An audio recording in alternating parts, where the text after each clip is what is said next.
conversar de inmediato con la doctora Daniela Novillo González, que está con nosotros, pediatra del Centro del Alérgico. Bienvenida, doctora. Muchísimas gracias por esta conversación con las regiones de Chile. ¿Cómo está? Hola, muchas gracias por invitarme. Bueno, hablemos un poquito del asma. Hay gente que nos está viendo desde Arica hasta Magallanes. ¿Hay factores genéticos en esto? ¿Hay factores ambientales, por ejemplo? ¿Por qué se produce el asma? El asma, como tú bien dices, es una enfermedad que es multifactorial. Hay factores genéticos muy importantes. Si eres hijo o tienes algún familiar directo con asma, es muy probable que tú también puedas tener asma.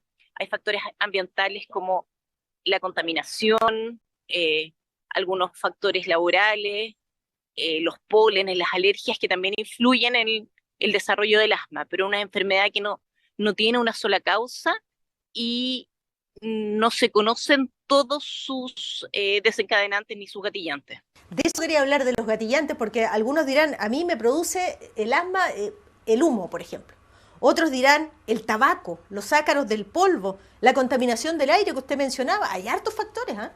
Sí, hay muchos pacientes que pueden tener crisis asmáticas por muchos motivos. La contaminación es un factor muy importante. El frío también puede producir crisis de asma. Los pólenes, el humo del cigarro es un factor muy importante. O sea, es muy frecuente que el humo del cigarro y todas las cosas que contiene el humo del cigarro desencadenen crisis de asma porque de por sí producen broncoconstricción, que es el mecanismo por el que se siente la falta de aire. Y las mascotas también pueden producir, ¿no? El moho también. También pueden producir crisis de asma, pero solo si se es específicamente alérgico a los pelos de gato o a los pelos de perro o a las mascotas que se tengan, digamos. Si es que el paciente es asmático, pero no le tiene alergia a los animales, puede convivir con ellos perfectamente. ¿Se pueden gatillar episodios de asma, por ejemplo, en el trabajo a través de la inhalación de, por ejemplo, algún vapor químico, algún gas? Sí, hay sustancias químicas que pueden provocar broncoconstricción y desarrollar crisis de asma o incluso cuadros que son símiles de asma. Entonces, en ese sentido es bien importante que los pacientes se protejan con todas las medidas de seguridad, se pongan las mascarillas y todos los filtros que tienen que tener cuando son pacientes que trabajan con productos que expelen vapores químicos. Usted hablaba del frío. ¿Qué tan importante es el clima también donde vive una persona que tiene episodios de asma? Por ejemplo, no solo las bajas temperaturas, estoy pensando, por ejemplo, también en la sequedad.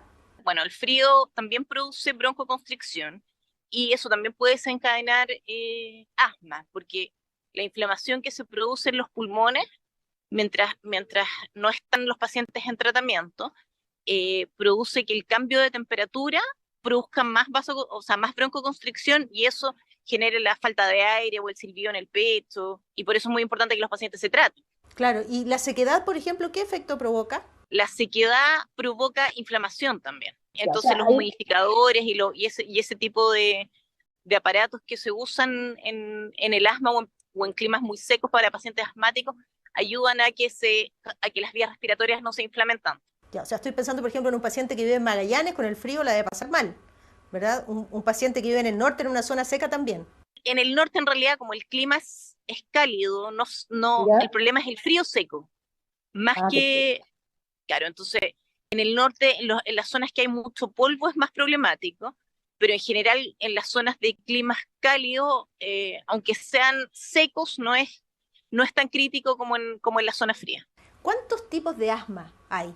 Hay varios tipos de asma, lo que además también depende de la edad del paciente. Hay asma lactante, está el asma que es asociado a alergia, están los asmas que son asociados a enfermedades laborales. ¿Y cómo se diagnostica el asma? Porque algunas personas que nos están viendo dirán, mire, yo tengo un largo historial de asma de aquí para atrás. ¿Seré yo también candidato a desarrollar esta enfermedad en algún momento de mi vida? ¿O ya he sentido cierta incomodidad? ¿Corresponderá o no con el asma? ¿Cómo se puede diagnosticar? A ver, el diagnóstico del asma es más bien clínico. Son Ajá. pacientes que uno los ve, como tú decías, que tosen, que tienen sensación de falta de aire, que tienen muchas veces silbidos al pecho, que tosen durante la noche, que tosen durante la actividad física. Muchas veces son pacientes que tú ves que están en una junta social y les cuentan un chiste y se ríen y al terminar de reírse les da tos. El diagnóstico se hace clínicamente, hay exámenes que apoyan el diagnóstico, pero uno está muy bien orientado con una buena historia clínica, sabiendo cuáles son los síntomas que presenta el paciente. Pero existe también la espirometría, los test de ejercicio, los test de provocación con metacolina, pero lo más importante es saber cómo se siente el paciente y cuáles son los síntomas y en qué situaciones el paciente tiene los síntomas. Hay pacientes que tienen síntomas en forma persistente, o sea, durante todo el año y durante todas las estaciones, y hay pacientes que tienen síntomas más bien intermitentes que van dependiendo de las estaciones del año, que empeoran en la primavera con el tema de las alergias, y eso también da un poco, explica el tipo de asma. Claro, o sea, lo primero que ustedes como profesionales médicos tienen en cuenta es la historia del paciente, en definitiva. La historia del Eso es lo paciente es primero. fundamental en el diagnóstico. Claro. Ahora, es muy importante que la gente sepa que el asma no tiene cura, pero sí tratamiento. Y ahí es importante entonces seguir probablemente algunos consejos que usted nos podría dar. Primero es muy importante consultar. Si uno tiene sospecha de que tiene una tos de muy larga data, de que hay ciertos factores que desencadenan que uno tosa, un paciente que cada vez que va a la plaza, por ejemplo, y se expone a los pólenes de los árboles, le da tos, o un paciente que tose en las noches en forma persistente, 2, 3, 4 veces por semana. Lo más importante es que ese paciente consulte para poder hacer una buena caracterización de su historia clínica y partir un tratamiento. El asma, una vez que está hecho el diagnóstico, el asma no tiene cura, es una enfermedad crónica, pero que es absoluta y completamente tratable, y uno puede hacer que los síntomas prácticamente desaparezcan y que el paciente tenga una vida completamente normal, que pueda realizar actividad física, que pueda trabajar con normalidad y que pueda tener una vida normal. ¿El tratamiento es caro, doctora? El tratamiento es caro, pero el tratamiento está cubierto por el GES. ¿Ya? Ujú. Eso es válido para los pacientes que tienen tanto FUNASA como los pacientes que tienen ISAPRE.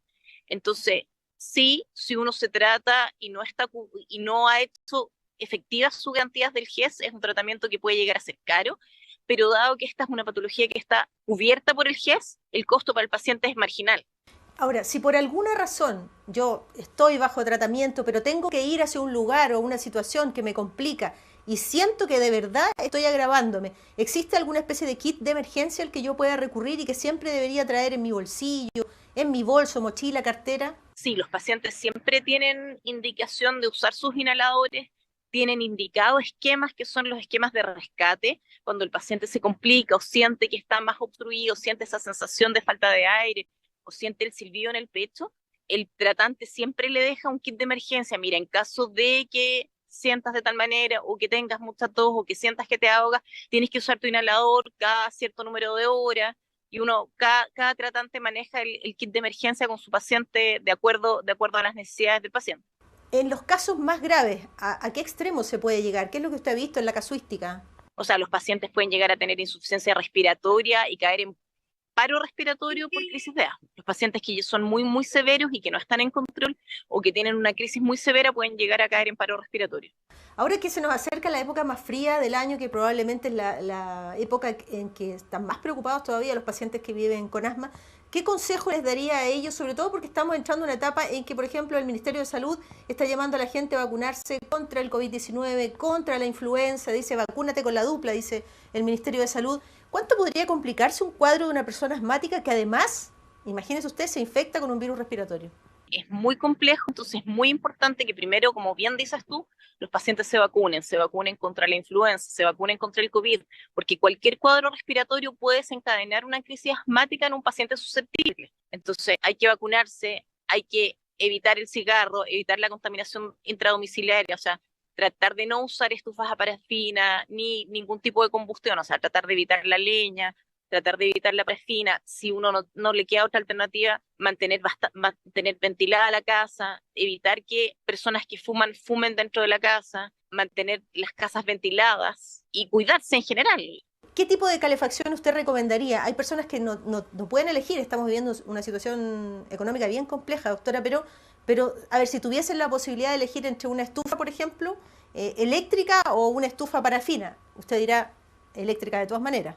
Eléctrica de todas maneras. Si pueden escoger, privilegiar la calefacción eléctrica o las calefacciones centrales que no tienen combustión y que no liberan ningún tipo de gas dentro del domicilio. Y la recomendación que siempre escuchamos, incluso para la enfermedad respiratoria, ventilar la casa, ¿eh? Usted lo decía ahí.